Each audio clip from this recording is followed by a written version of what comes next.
Time now for the news review of this bulletin.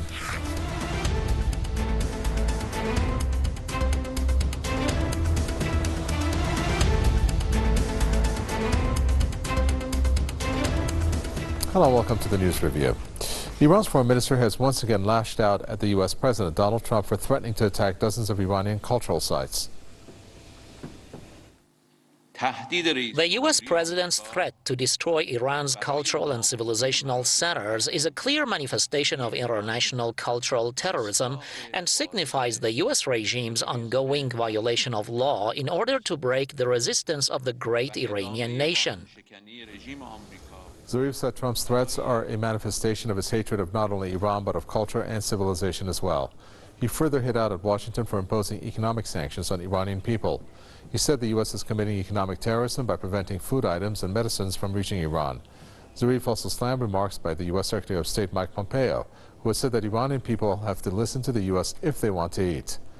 Zarif dismissed the comments as a plot for genocide and crime against humanity. The foreign minister also decried Washington's assassination of Lieutenant General Qasem Soleimani, describing it as state terrorism.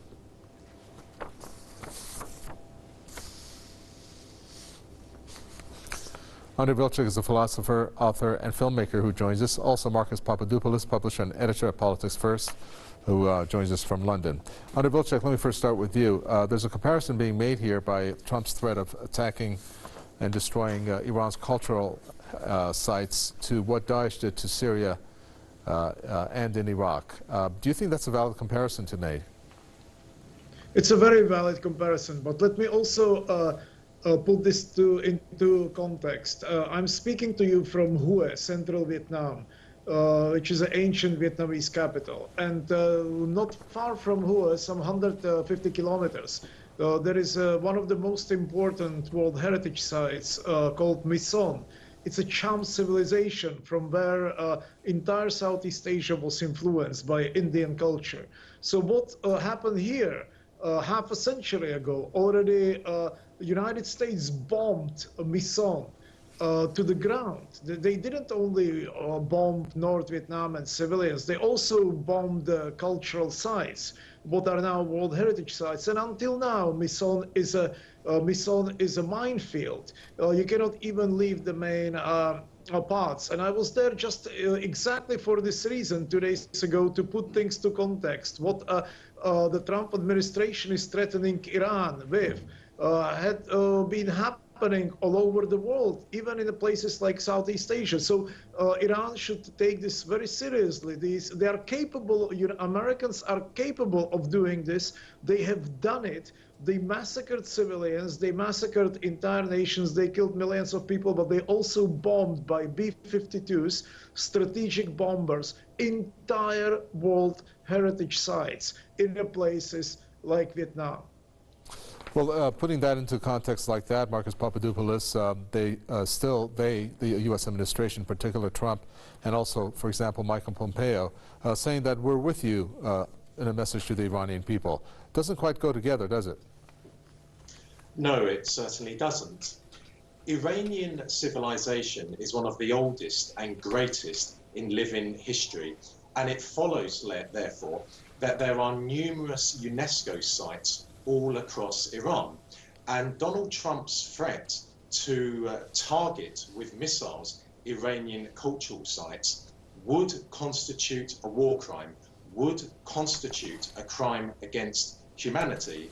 But then I am not surprised that Donald Trump made that threat, because first of all, Donald Trump loathes all things Iranian. He loathes Iran, he loathes the Iranian people, he loathes Iranian history, he loathes Iranian culture. But like his predecessors, Mr. Trump is a degenerate and he is uncouth. And in that, Donald Trump, like Barack Obama, like George Bush, like Bill Clinton, epitomizes American culture. And I use the word culture in a very loose way, because of course, Iran has a truly magnificent culture. But what exactly is American culture? Well, I will tell you what American culture is. American culture is Coca-Cola, burger, pornography, gangs, and violent crime. That is why American politicians have no understanding for true culture and true historical sites around the world, because they have been born and brought up in a country that was created on the basis of genocide and has created the most foul culture, in my opinion, in modern history. That is why Donald Trump and other American politicians have no moral compunction whatsoever in targeting, for example, Iranian cultural sites, because they are not a cultured people. Well, Andrei Vilcek, when you take a look at the crisis that is between Iran and the U.S., obviously it's reached a point where it's become very confrontational, as the events that you're well aware of have shown. Where do you think the situation will be heading?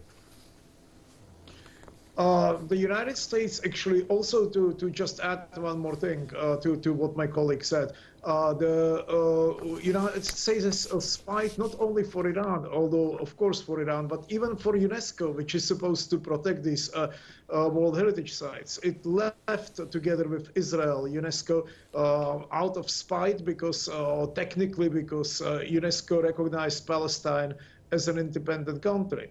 But back to your question, back to your original question, yes, the direction in which the confrontation is going is obviously to excite with, again, my colleague described as a very low culture, to excite the public, which is used to this very low culture of television, of films. You know, American public is not anymore capable of making distinction between the reality and fiction.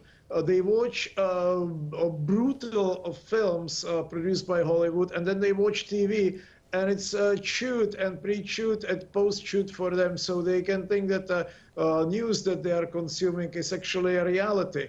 So they are actually looking for more and more blood, and they don't care if it comes in a form of Hollywood productions or sitcoms, or whether it comes, or pornography, or whether it comes from the real battlefields. So I think that the very low and very pathetic logic of this administration and of previous administrations as well is to give them, to give American public before elections what they really desire, which is games and pornography and a horrible destruction, which they actually pay to consume when they go to movie theaters or they turn to the cable TV. And unfortunately, a great country like Iran, with its tremendous culture and its tremendous history, falls to that bracket. They want to see Iran destroyed because Iran was defined as something evil by the propaganda, by American propaganda, and the public is actually indirectly calling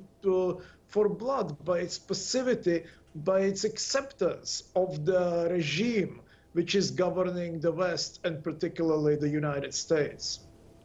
Thank you very much for that. We appreciate it. That's Andrei Vilcek, philosopher, author, and filmmaker, talking to us from WE. And also Marcus Papadopoulos, publisher and editor at Politics First there from London. And that does it for our news review. Thanks for tuning in.